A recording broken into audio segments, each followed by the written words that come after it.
great lunch and enjoyed the engaging morning breakout sessions so far. We're excited to continue with the momentum with our spotlight panel.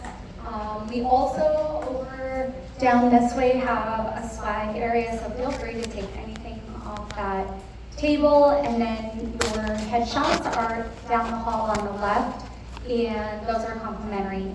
Mike is here till 3 o'clock, so make sure you stop by there. To lead us through this discussion, I'm pleased to introduce our moderator, Shawnee Mohammed, Director of Economic Development here at the Chamber of Commerce. Hello, everybody. Oh, one more time. Hello, everybody. Hello. Thank you so very much. And to keep that energy for the panel that we have here today, thank you so much, Eileen, and thank you, everyone, for sticking around through the first half of the conference. Have you enjoyed it so far? Yeah, pretty good speakers, you know. I went to two of the breakout sessions, and I had a full mind, body, spirit scan, talked about it, and I said, this is what I need. That's the energy I need out of the conference, right? But thank you so much for sticking around for our Spotlight series. If you're not familiar, our Connect Spotlight series is run through the entrepreneurial end of our chamber, and it's essentially our way of offering these quarterly speaker series to feature entrepreneurs, so community leaders, nonprofit leaders, student leaders, really anybody that's doing something really incredible and amazing in our community locally within their field or within their industries, and really giving them the chance to talk about what their areas of expertise are, especially as it relates to innovation. A lot of the things that you're hearing today at the Changemaker conference are how you can be innovative and disrupt ecosystems and create change. And I think it ties in so perfectly to some of the entrepreneurial work that we do through Connect, Lunchbox does through Wilkes-Barre Lunchbox. And so we felt it's so fitting to be able to feature a lot of really great, incredible women that are doing that here in our community locally. So as I mentioned, today's spotlight is all about community change makers and people who really embraced innovation and put their boots to the ground and did the work to do something really great for the area and create that impact. So this session is embodying all of those things, everything that you're learning about at the conference. It's professional growth, it's community leadership, it's creating that impact, and I, for one, am so excited to hear from all of the panelists today about how they're creating that impact here in Northeast Pennsylvania. But of course, before we jump in, our Connect Spotlight series is never possible without the continued and generous support of the Wilkes-Barre Lunchbox through the Invent Penn State initiative. So at this time, I'd like to welcome Bill and Hazy, Regional Coordinator for the Hazleton, Wilkes-Barre, and Scranton Lunchboxes, to share some opening remarks. Awesome. Thank you, everybody. We get the unfortunate time slot of right after lunch, so we'll definitely keep this exciting for you. Again, my name is Dr. Bill Andehazy. I am the Regional Coordinator of the Northeastern Pennsylvania Lunchbox Network. We are very proud to sponsor today's Community Changemaker session. A little bit about the Lunchbox and about the Invent Penn State initiative. We are the entrepreneurial support mechanism for the Invent Penn State piece. So we provide everything from educational programs to individual coaching, co-working space at some of our locations as well. So if you know anybody that's looking to get into a startup or has an idea that they're looking to develop a little bit further, our goal is to help our entrepreneurs de-risk that startup process. So always happy to help. We're looking to add more programming to Wilkes-Barre. Penn State being the big change maker themselves. You may know the Penn State Wilkes-Barre campus will be closing in a couple of years. However, we're not. We still are fully committed to keeping a Penn State presence in Wilkes-Barre. And a big part of that is through entrepreneurship support, but we're also very interested in making sure that the community is supported through our land grant mission, which is educational access. So we're extremely excited to be and stay in this community even after the campus shuts down. Today's topic, community change makers. We brought together a great panel of dynamic change makers who have taken bold ideas and turned them into meaningful action. These are perfect examples of how innovation, which we like, and community engagement can actually drive transformative, lasting transformation. So, it's my hope today, in today's conversation, that we're able to spark new ideas, connect with each other, and hopefully lead into our communities as well. So, thank you.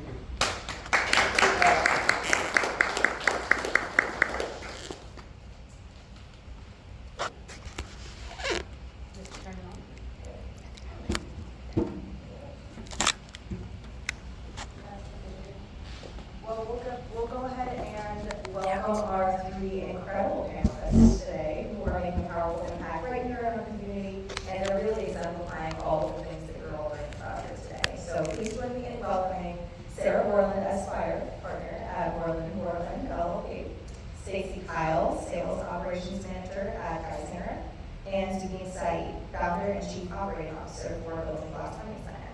So as I mentioned, each of these women I look up to in different and similar ways all the time. They are several models to me. They're bringing such a wealth of experience and expertise to the stage. I don't know that I've seen the stage filled with as much crazy good energy as there is right now. So thank you so much for being here, for being ready to share your insights and your stories. I'm looking forward to the inspiring conversation. So let's go right into it, shall we? Cool.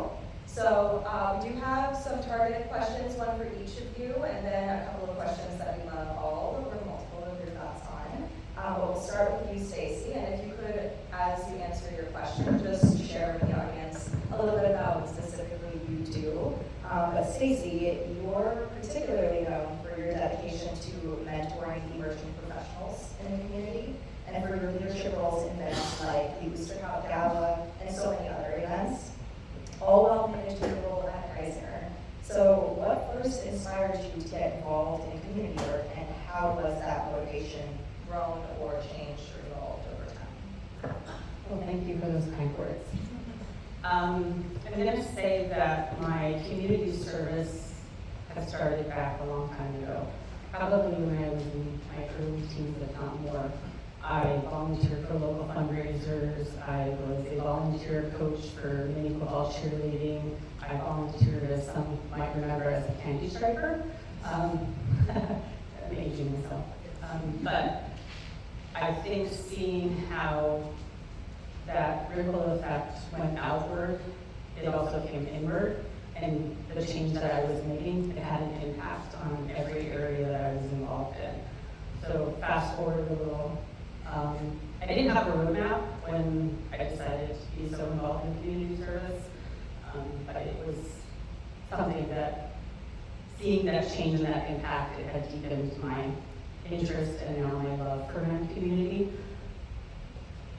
I think the piece that I look back on is that when you all volunteer to do something, we're volunteering for the moment, or how does it impact the initial? You don't look back at that time and say, oh, well, I didn't realize that I was mentoring all of these young females to grow up and potentially have a path or a piece of that journey that they're going on when I was coaching cheerleading, or the seniors that I was taking care of.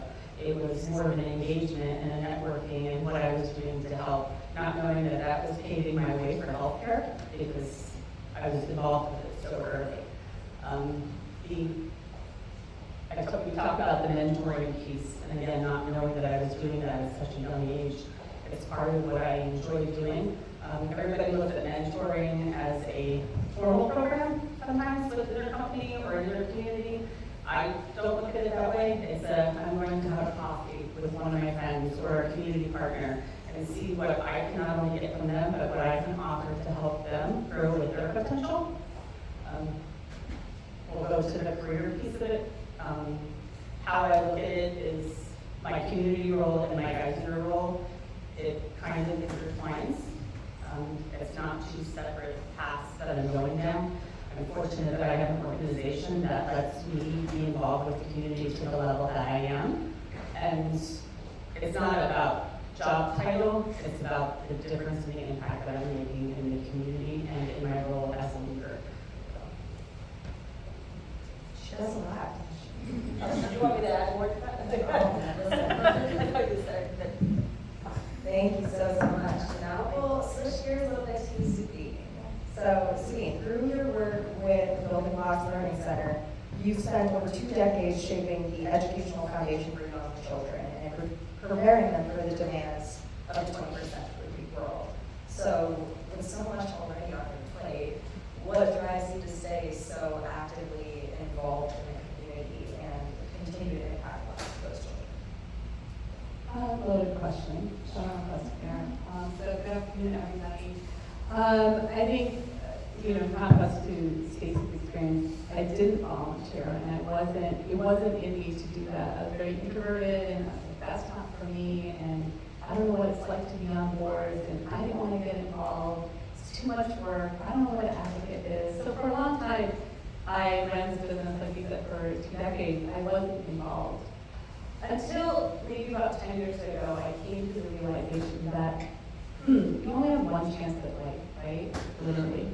And I want to make sure that I have an impact on this life, that when I leave, I want to leave a legacy. And I want to look back and say, did life happen to me, or did I make life happen? And that's a big, powerful switch when you come to that realization. 80% of human beings go through life with their head down. This is what my life is. This is what I do. I go to work. I have a family. Do whatever. But 20% of people realize the secret of, holy shit, I can run my life. Oh, you can say that. I work with kids too. I'm like, sometimes I add those words to have power to it. It is the passion. So yeah, over the last 2 years, I realized, also running my business, and if you're working somewhere too, sometimes you're working for the man, and you're just like, this is status quo, this is what it is, what can I do about it? And I realized that most of us wait around for someone to be the solution. And it came to me that, wait a minute, maybe I can be part of that solution and do something about it. And what does that look like? Initially I was asked to be on a lot of boards, and I was like, yep, okay, oh my God, this is so exciting, it was like a thing. But you gotta recognize that being on boards is great, but you gotta make it meaningful. And meaningful of what you believe in and your time. It's better to be on one board and give 100% than on 10 boards and just give 10%. Also, it's important when you go through the process of aligning what is meaningful, find the board that connects to what you do or what you believe in. You might be working in, being a tailor, but you get on the arts board. So it doesn't have to match up with what you do, but it has to match up with what impact you want to make. So be selective. You might have to try on different boards. I went through different boards too. They were all respectful. I like all of them. But where did I find, where did I want to put my energy was really important. And the last thing I realized is, I think the question was like, these children, they're our children. It's not that community, it's our community. And we're the ones, the people living in our community, us, are the people that are going to change it. Yes, government is there as law and order. We need that to run civilization.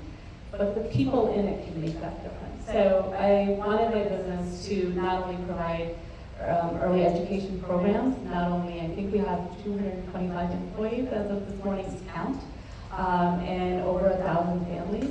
But I also wanted to use that platform and say, you know what, now let that go into the community and see if we can help the community be a better place and empower them. We're going to touch a little bit more on the capacity that you all have to do some of this volunteer and servant leadership work in a future question. But I wanted to dovetail to Sarah a little bit.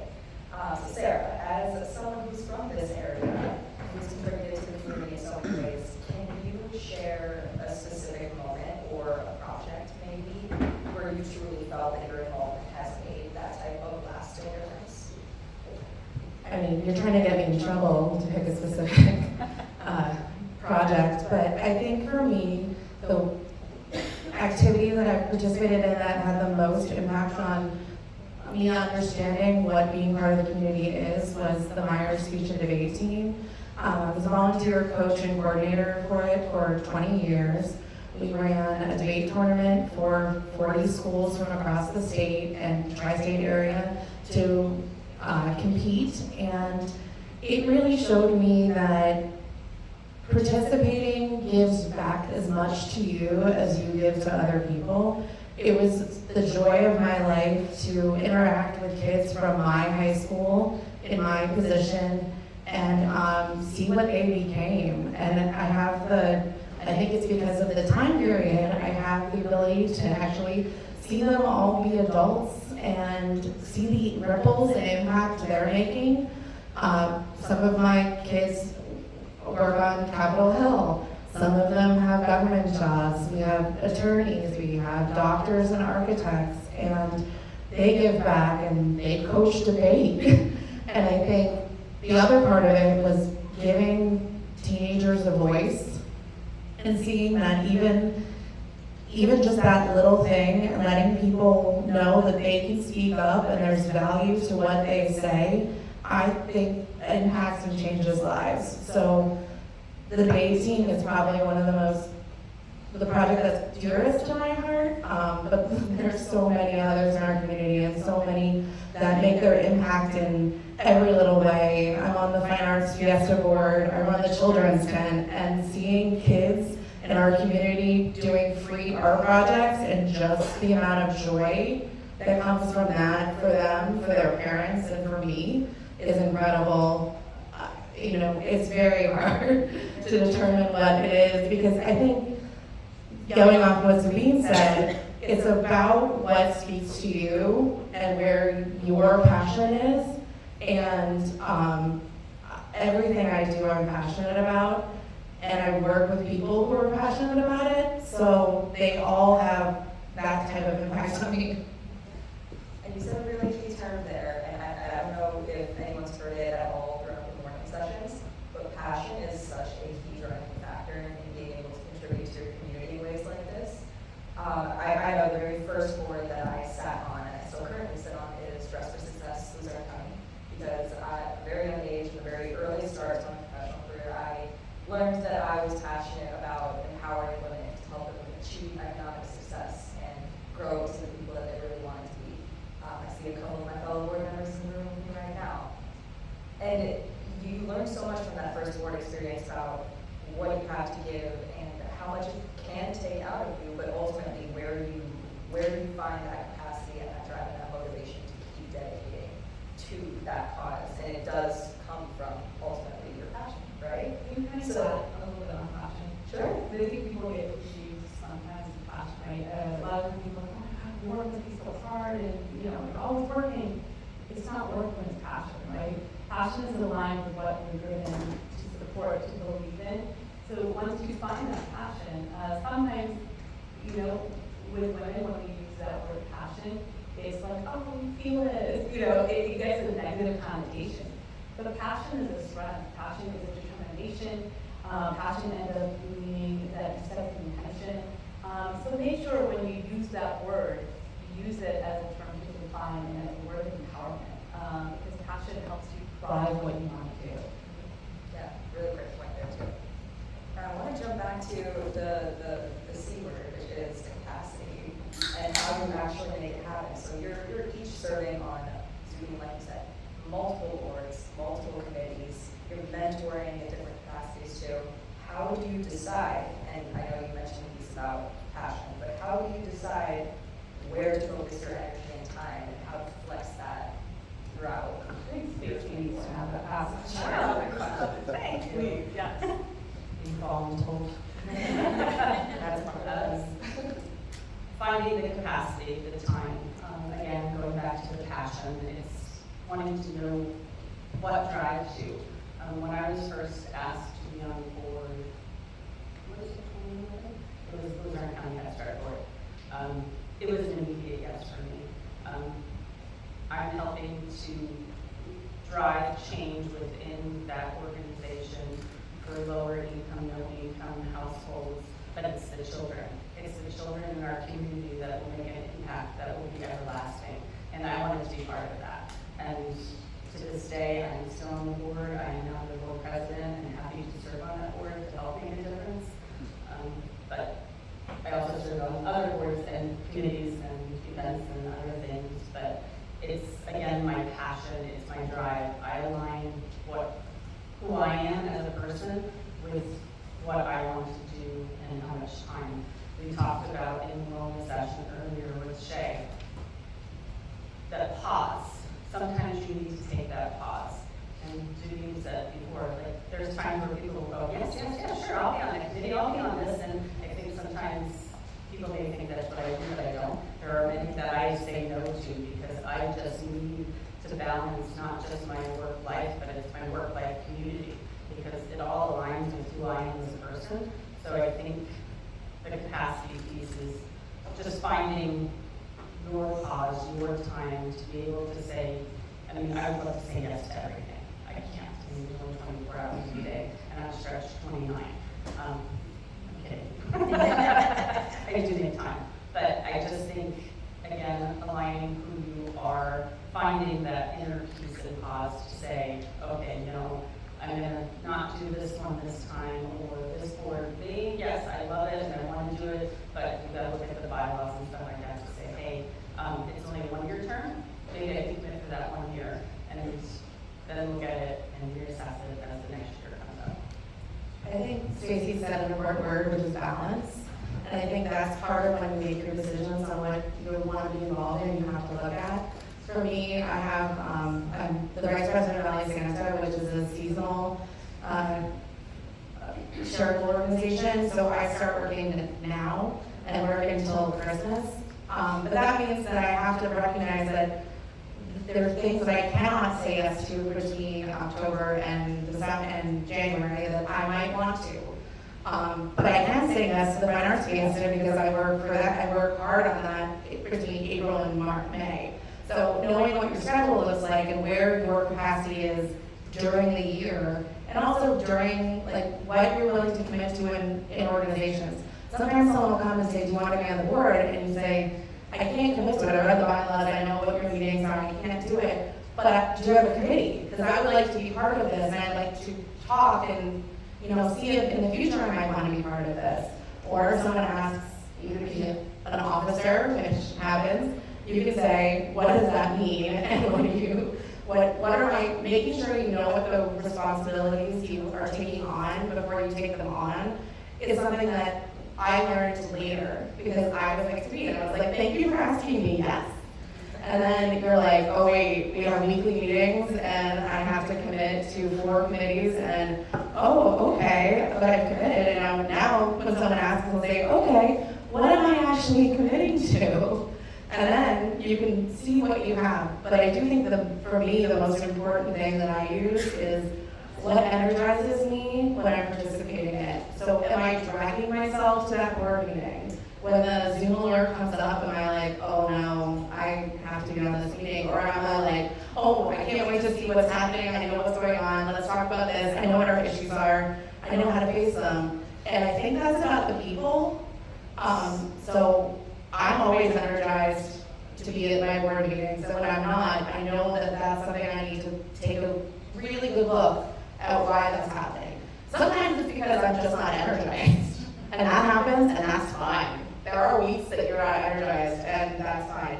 But if it's a consistent problem, you need to examine why that is, because if it is something that you have the passion for, it should be feeding you a little, even in hard times. So it is something you need to examine, and also meet the people on the board before you join them, because that'll tell you a lot about how they're going to energize you. Expanding on what they both said, one, taking a board seat is a huge responsibility, and it does come with work. It's just not, oh, I'm on this board. So always take that into account. What you both said is investigate, research, discover, understand what the demands are of the board, and see how it fits in your life. Second, you don't have to be on the board. It's not suited for everybody. So don't walk away and, I gotta be on the board. No, you don't. It's just an avenue and an outlet that's out there in a way that you can support your community. So look at that, because if you're on a board and you're not bringing value to it, you're bringing it, you're dysfunctional on that board. It loses its support. So be very selective and be very intentional in choosing a board. And the other thing we talk about work-life balance. I know, again, in our society, we talk a lot about work-life balance. But I don't think there's such thing as work-life balance. Because the common denominator in work-life balance is you. And you have to be 100% in both worlds. You can't give 10% to your family and kids or your significant other, and you can't give 10% work if you're going to be running up. You got to give 100% to both worlds. But what you got to recognize is work-life is an ebb and flow. Right now, I can only give 50% to my family because my work is 60% of me. I know that's one kind. You are 110%. All right. Or the opposite, that right now I have to give my attention to my family and the work is going to be here. So please recognize that, and in that, going back to capacity, where does board responsibility fit in? Because it does take time, and it does take a commitment. So factor in, because it might not be something, like I said, I haven't done boards until the past 3 years of my life. There was no time for that. I was raising a family, I was a single parent. And I was committed to an entrepreneur developing my business. It didn't have a moment for me to give to that. Now my kids are 18 and above, so they're all getting married and all that. So it's allowing me time to say, wait, I can fill this in now with giving a commitment like support. So that was my answer on that. Yeah, capacity. If I can add to that, so both Sarah and Zubeen mentioned about the capacity and just figuring out if it's the right fit. I know this may be a question that's coming later, but you don't have to sit on a board. I'm going to tell you that all of our nonprofits, they're looking for volunteers to come out and help at an event, do advocacy, just come to the meeting or whatever's going on. I mean, everybody's welcoming, and if you don't know where to start, right here. Right here. So, No, thank you so much. And I love that. I love the idea of giving yourself permission to say no, giving yourself permission to change your mind, which is something we don't often afford ourselves the ability to do. I love the concept of the flow of the balance because you're right, you can't give yourself in all of these places all the time. But when you care about something, you're able to fit it into your flow. That makes it more manageable or makes it make more sense for your capacity. Now, I do have 2 more questions left, and one of them I did not prep you with, so you're over that one. But, of course, we have a lot of individuals here that are interested in getting involved in some way, being on a committee or volunteering. So for those people that are looking at avenues like that in the future, but don't know where to start, what do first steps look like for them? What would you suggest for them? I think the first thing I would suggest is find what drives you. Like, don't just go look to be on a committee, a board, event, etc. Look to see is children, is arts. There's so many different things that go on in our community. Once you figure that out, and again, no roadmap, if it's all, it could be all, it could be nothing. But once you find that, reach out to somebody, reach out to your community, reach out to your chamber, again, reach out to us. There's so many avenues and people within our community here that are so entrenched in doing good things and different things that I think that if you don't know where to go, just ask. Again, it may not be the right fit, but then you can move on to something else that may be. And that goes back to the mentoring piece and the empowering. Have a conversation, have a cup of coffee with somebody within your community, and they can possibly guide you to what would be potentially your next journey. Yeah, I think piggybacking off of that, I think we're very blessed in this community that we have so many people who are passionate about our community and projects in our community. So I think one of the best things you can do is ask people in everyday conversation what they're passionate about. We go to a lot of networking events, we go to a lot of events where we are talking to other people. One of the questions can be, can you tell me what you're interested in, what you're passionate about? And believe me, everyone will talk, and they'll probably offer you in that conversation a chance to be part of it. Because we all are very interested in the things we do. And that's just a no pressure. It's hard to be asked the direct questions sometimes. Sometimes it needs to come up in conversation, and it's very easy to just have that conversation with someone that you just met, asking what they do, what they're interested in. It could be mini cheerleading, it could be debate, it could be any number, it could be art, it could be anything, developing an interest, and that'll lead into probably places that you can participate. I'll give you a real life example in a second. But one thing is, when you're interested in a board, I typically go onto their website and see who the people are on that board. And I try to find people that I might know.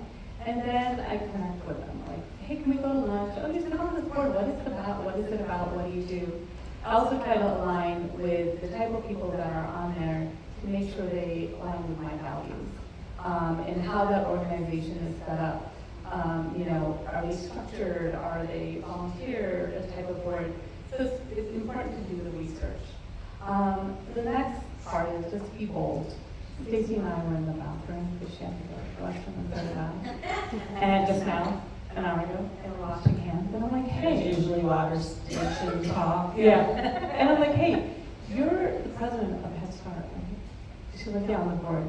I'm like, let me know if there's a board opening, because I'd really be interested sitting on that board. And she's like, come, I'll get back to you on it. It's simple as that. When you know the people in the community, when you know where they belong. After I said all that, I'm like, shit, am I ready for this? Like, damn it. So always align, make sure. Yeah, make sure when you ask that question, you're ready to back up and you're like, yep, I have that spot. But I researched it. I like what Head Start stands for and how they support their family. Obviously, I'm an early childhood education. There's no conflict of interest because we're serving the same children that go back into our community. If we can infuse and empower together, I was like, oh, this is a very synergistic relationship for me to be on a board that works with children. So it can happen. It can happen as simple as that. You see someone that you know is on the board, just go and ask them to be bold about it. Just having an organic conversation. I would say you're all doing a very good job of being here today because you're meeting so many of the people that are already ingrained in this world of deep community work. That the people that you meet here today are ones that you can always reach out to and figure out the interconnectedness of the community and ultimately end up where you might want to be. So I appreciate that bit of insight for the attendees here today. And my surprise question. Oh, I thought that was the surprise question. No, I'm kidding. It's not lost on me. Obviously, this is our Connect Spotlight series, right? So typically we are featuring innovators and entrepreneurs, and in a way, I think all of you are either by starting your own businesses or being leaders in innovation in your own fields. And looking out at the audience today, there are so many different fields and industries represented by the attendees that are here. There's different fields and industries represented up here as well: childcare, law, medicine, and the ability to be an entrepreneur, to be innovative, doesn't necessarily mean you have to own your own business. So to do what you're doing in the community, to be certain leaders in your community, you have to have an element of innovation built into your spirit. So my question to you all is, how do you think of yourselves as entrepreneurs to be able to drive this work alongside passion? I think that part of it is always problem solving. To be an entrepreneur and to drive innovation, it's solving problems. And a specific example that I have is from Valley Santa during COVID. We deliver presents to 5,000 children a year with a full over 300 volunteers, and we couldn't be within 15 feet of each other while doing that work.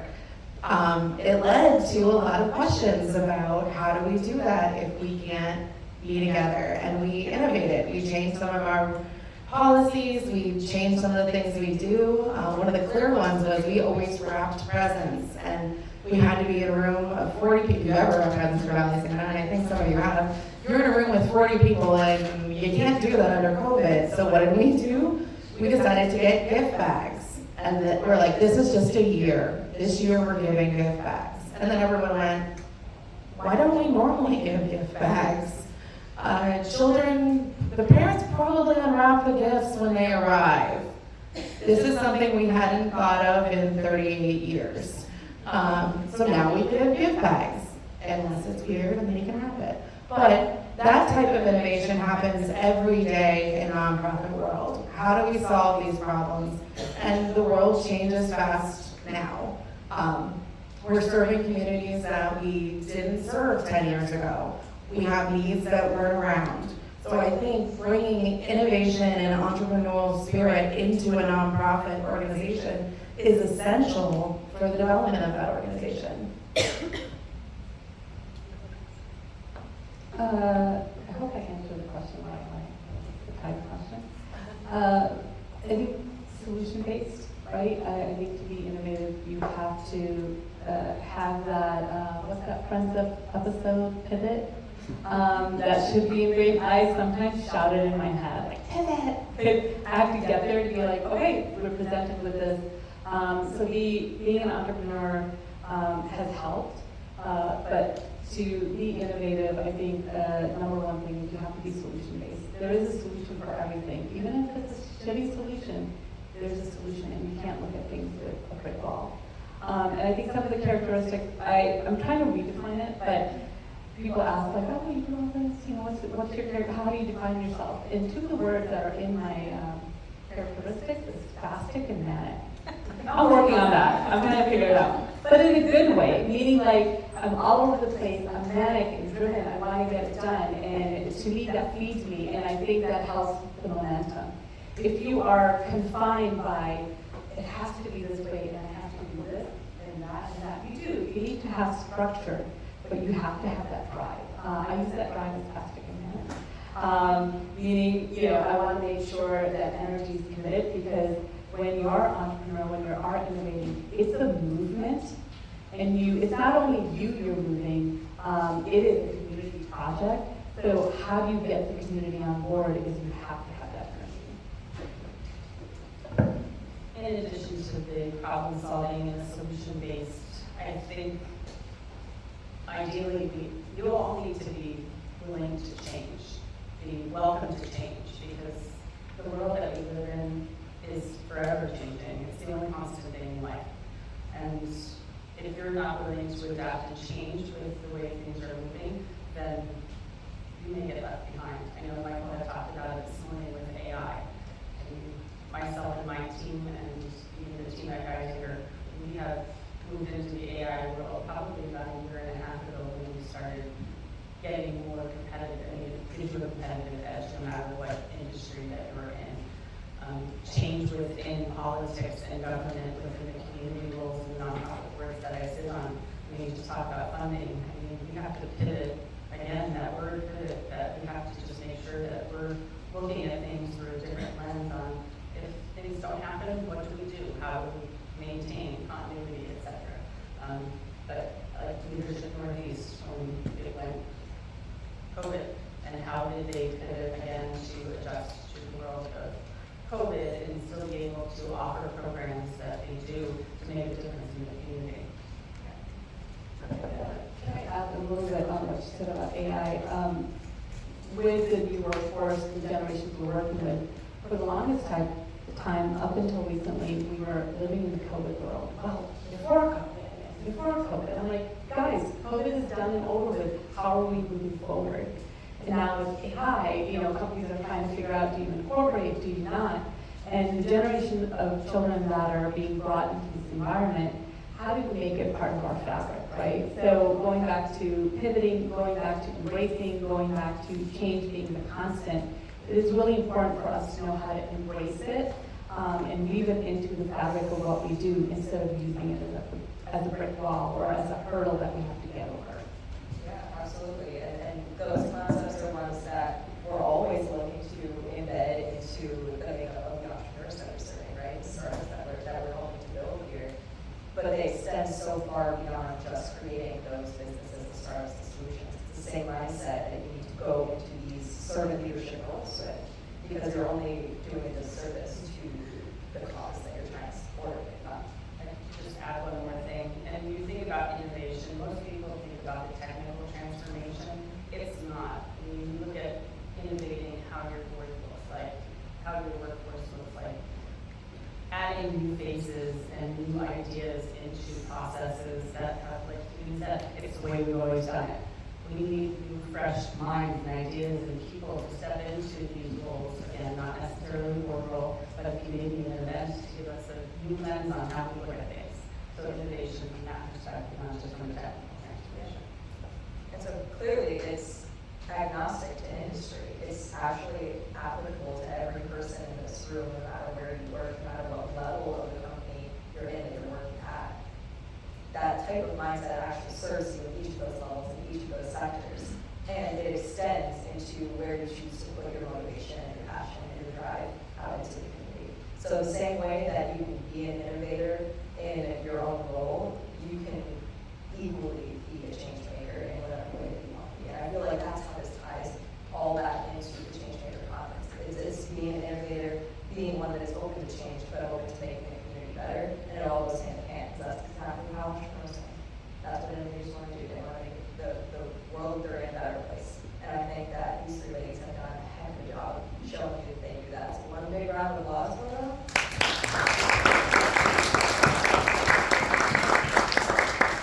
I know we also have breaks throughout the day, and I want to make sure that you guys get to chat with the panel throughout those breaks as well, but I will sort of close off this section today. We're gonna, one or two quick questions if anyone has them. We'll keep it quick on the answer.